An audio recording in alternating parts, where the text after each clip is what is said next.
Hey everyone, it is Tuesday and our spirit wear for Tuesday is flannel, so I dressed up in my supernatural outfit that I wore for a convention a few years ago. Anyway, okay, the howling has stopped. Excuse the neighbor's dogs barking. So I started a new book called Fantastic Land, and Fantastic Land is written by Mike Bakoven or Bakoven. I'm not exactly sure how to say his name, but anyway, it's a horror novel, and it's set in Fantastic Land, which is a theme park, and it's told in a series of interviews in the aftermath of a huge tragedy. So initially what happened was Fantastic Land is kind of like your regular theme park. It kind of reminded me of like Disneyland. It has Pirates Cove, it has like Fantasyland, it has Superhero Land, just a bunch of different areas in their theme park.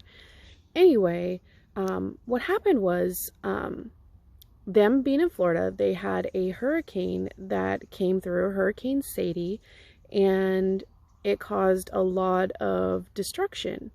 And in the aftermath of that destruction and that storm, rescuers were helping a lot of other Floridians, and basically the corporate people of Fantastic Land told the rescuers that the Fantastic Land people had enough supplies to take care of them for a while, and they were confident that they would be okay just based on their procedures.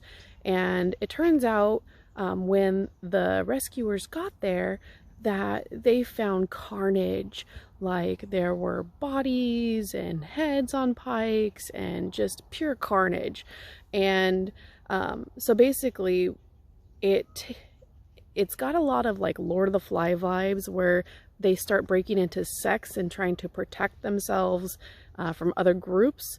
And then it also has like purgy vibes to me too. So basically there are some people that seem to enjoy the situation that they're in, and they just go to town. Basically they feel like they're allowed to do whatever they want. And so the story is told through a series of interviews in the aftermath of survivors and what they went through. And yeah, it's been a wild ride so far. I'm already on chapter 10. It's a quick read for me, just because it's so interesting, and it's really intriguing to see how these people survived and what they went through. And like I said, if you're a fan of like Lord of the Flies or The Purge, or any horror sort of novel or movie, I would check it out. So yeah, I will let you know how I feel about it when I finish, but I'm sure I'm going to finish this quick. So I'll check in then. Hey everyone, excuse my rolled out of bed look. I was just playing with a little bit of makeup too, so just excuse it because it's literally a rush job, and I was just kind of like playing with makeup, not really like trying to do anything special. But anyway, I thought I would update you. So I finished Fantastic Land, and I thought it was an awesome horror novel. I highly recommend it if you're into horror. I ended up giving it like a 4.5 in my book.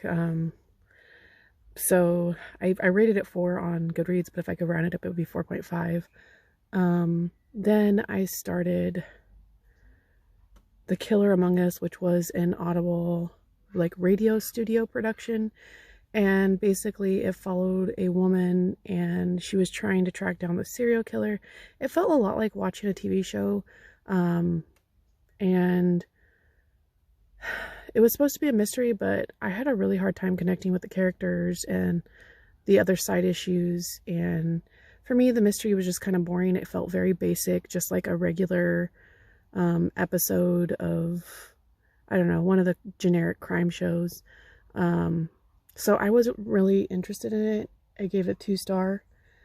And then I read Exit Wounds. And Exit Wounds was kind of like a mystery compilation of short stories. So there was a lot of different mystery writers on there, some classic, some modern, and it had a big mix. It was worth a read, specifically for one story. I think it was called The Lucky Hand or Lucky something. I don't remember exactly what it was called, but it was a great story about a museum clerk and some entitled patrons that came in, and they were giving her a hard time, and she put them in their place and they wanted revenge on her, and then some really interesting things happened. Overall, that was my favorite one, but sadly some of the stories on there were kind of boring for me. There were a couple that I ended up falling asleep on, had to replay them. Some of them didn't keep my interest, but then, like I said, there were a few that were really good.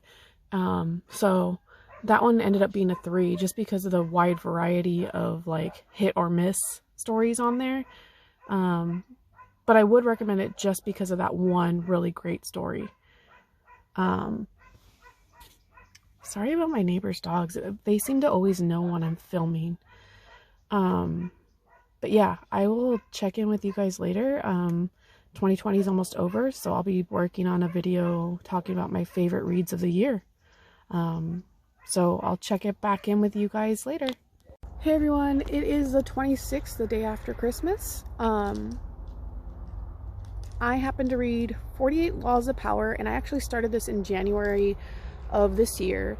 48 Laws of Power is basically a book that takes historical figures and their practices of how they got power. Overall, I enjoyed it just for the historical aspects and the parables. So it was like a 3 read for me. It took me a long time to read it because it was like reading kind of like a history book. But it's really interesting to see how political figures use these ideas to further themselves and to be able to recognize these trains of thought in people. So like I said, it was about a 3 or 3.5 star for me. It was just really dense, and it took a long time for me to read. It took me all year. It took me 12 months of the year. I also read You Are the Guru, which I believe there were 5 practices that the author puts forth to help with your mental health and to create a peaceful world for yourself. And I think that is super important, especially with everything that's going on this year. But yeah, that one was more of like a 4-star read, and I will be reading it again just to kind of like incorporate those ideas a little bit more. And there were like a few different meditations as well that kind of went with it, and I really enjoyed it, so I recommend that one. You Are the Guru. It was an Audible original. Another Audible original that I listened to was a Dan Rather biography. It was a really short one, and Dan Rather, if you're unfamiliar with him, I guess was a CBS news anchor, and I don't watch the news very often, but I really do enjoy biography pieces and hearing about a person's life and what they're proud of and their experiences. I just find that really enjoyable. So overall, I gave that also a 3-star as well. And then I also happened to read or listen to another Audible original, which was Childhood Interrupted, and it's about a doctor and how he is thinking that this whole pandemic, this whole thing basically is going to affect his children and children in general. And as a teacher, it helps me look into it too, because part of my job is to think about how to support everyone and everyone's mental health as well, you know, and to think about where everyone is coming from. So that one was like a 3-star for me as well. It was just super short, but overall it was very positive and very hopeful, which is a good thing to hear right now. So I'm gonna go ahead and close off this vlog, and probably do one more vlog, if not my thoughts on books for 2020 this year.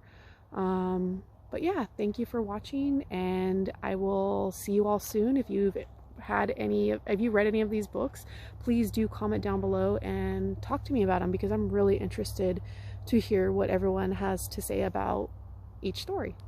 So I hope you're doing well, and thank you for watching.